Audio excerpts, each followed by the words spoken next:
Hello, नमस्कार। मैं बिट्टू जायसवाल स्वागत करता हूं आप सभी का आपके चैनल कैटलिस्ट एजुकेशनल कैंपस में। आज हम लोग देखेंगे बिहार बोर्ड का हिंदी का चैप्टर नंबर 9 जिसका नाम है प्रगीत और समाज। इसके क्वेश्चन आंसर को तो चलिए वीडियो को शुरू करते हैं। तो आज का पहला प्रश्न है, आचार्य रामचंद्र शुक्ल के काव्य आदर्श क्या थे? पाठ के आधार पर स्पष्ट करें। ये जो है 2012 में पूछा हुआ क्वेश्चन है, तो इसका आंसर लिखिएगा।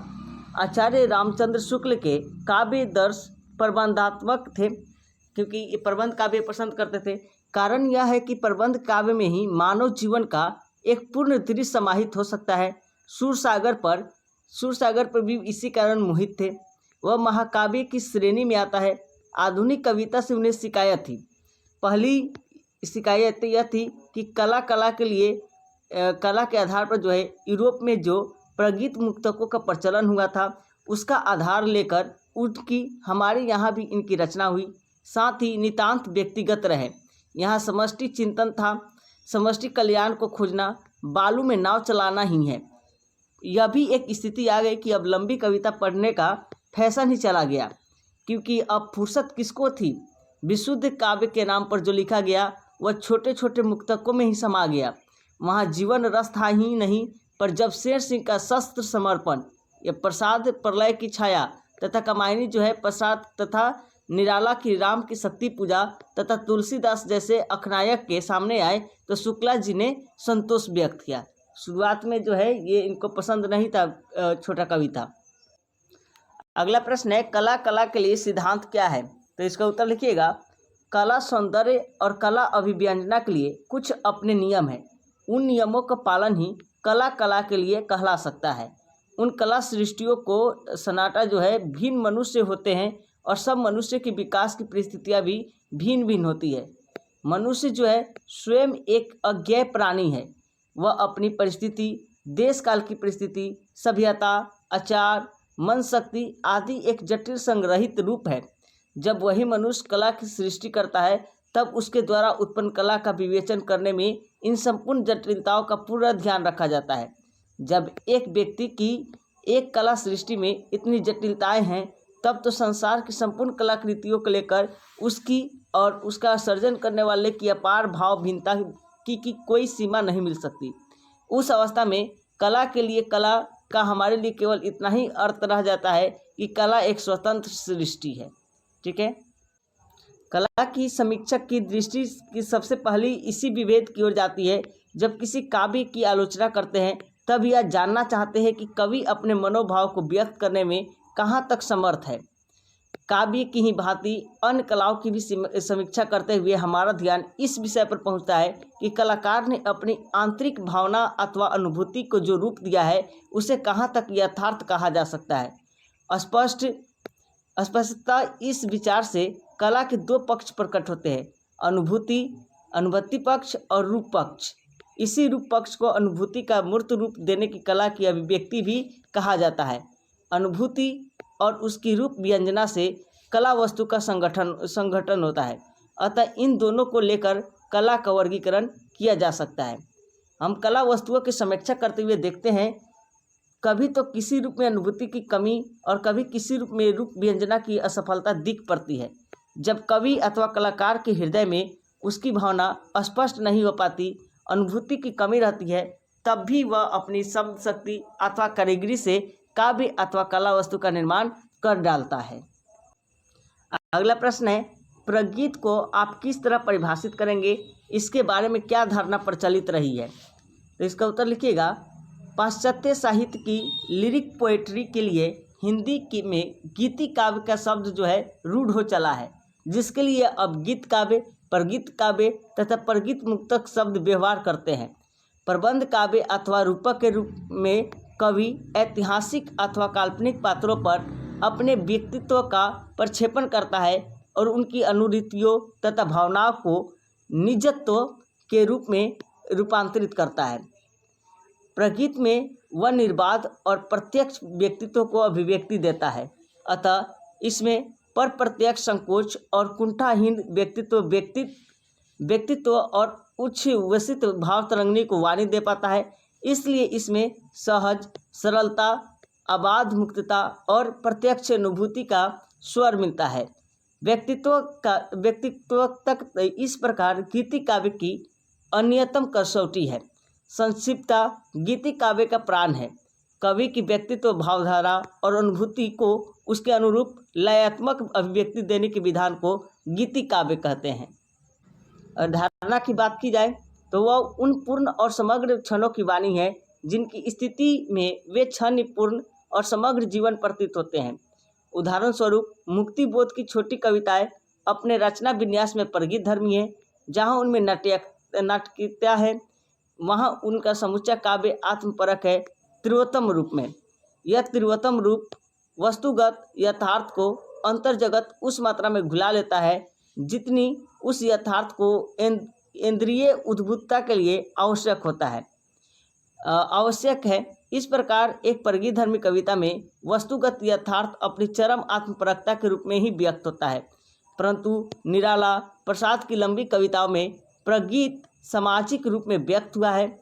आलोचक की धारणा यह है कि प्रगीत धर्मी कविताएं न तो सामाजिक यथा की अभिव्यक्ति के लिए पर्याप्त समझी जाती है, न इनसे इनकी अपेक्षा की जाती है, क्योंकि सामान्य समझ के अनुसार वे अंततः नितांत व्यक्तित्व और आत्मपरक अनुभूतियों को अभिव्यक्ति मात्र है।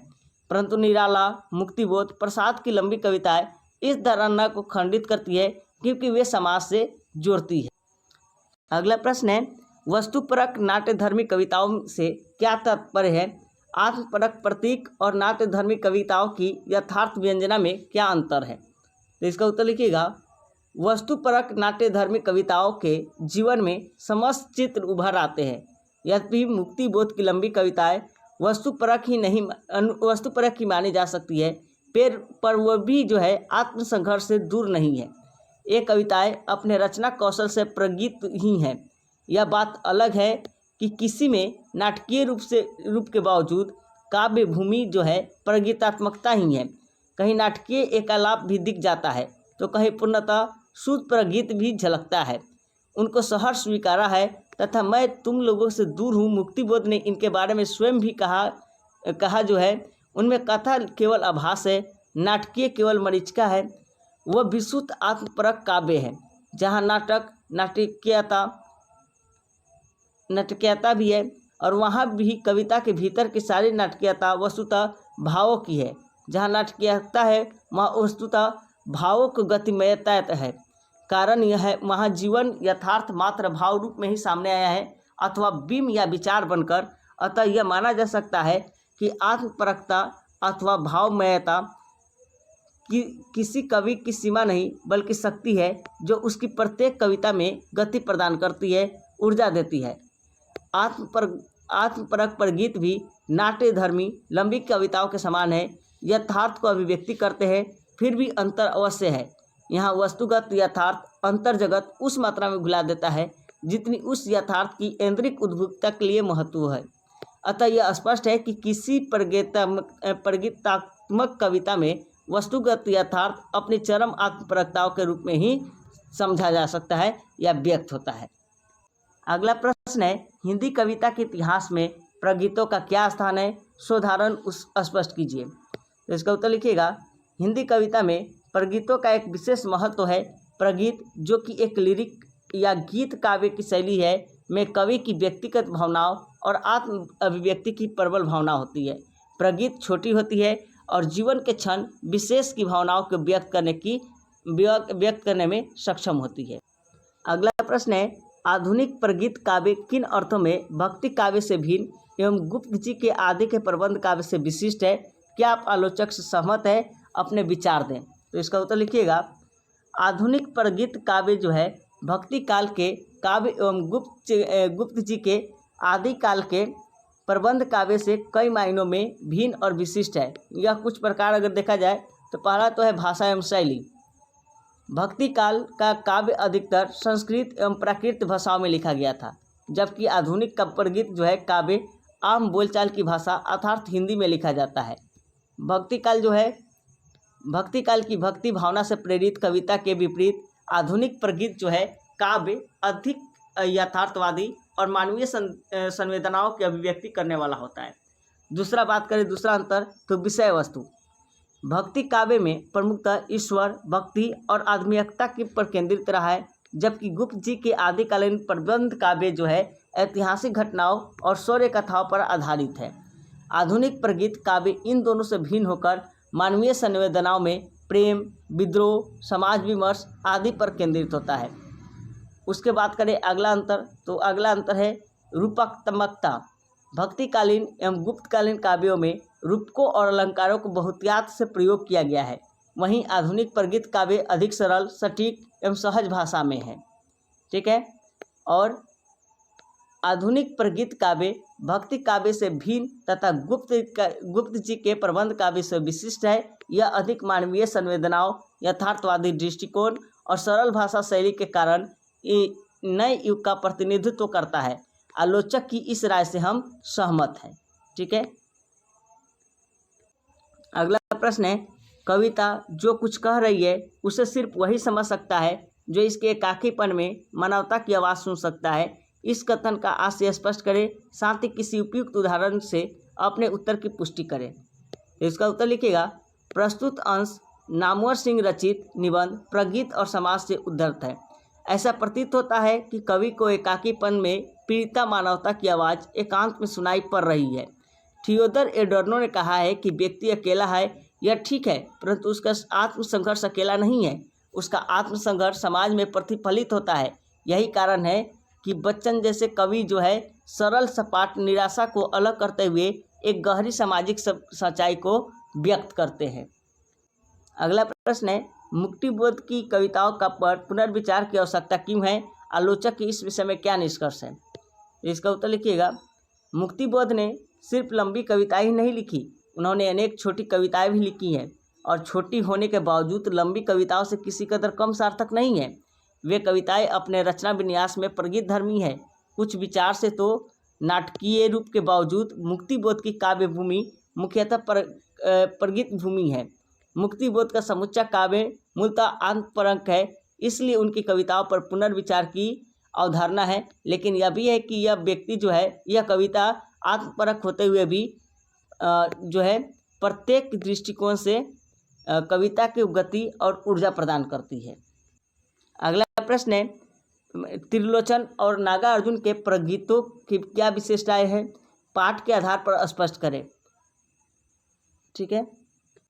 और नामवर सिंह ने त्रिलोचन को सोनेट वही त्रिलोचन है और वह नागार्जुन की कविता तन गई रीढ़ का उल्लेख किया है। ये दोनों रचनाएं पाठ के आसपास खंड में दी गई है, उन्हें यह भी पढ़ने का अपने विचार दें।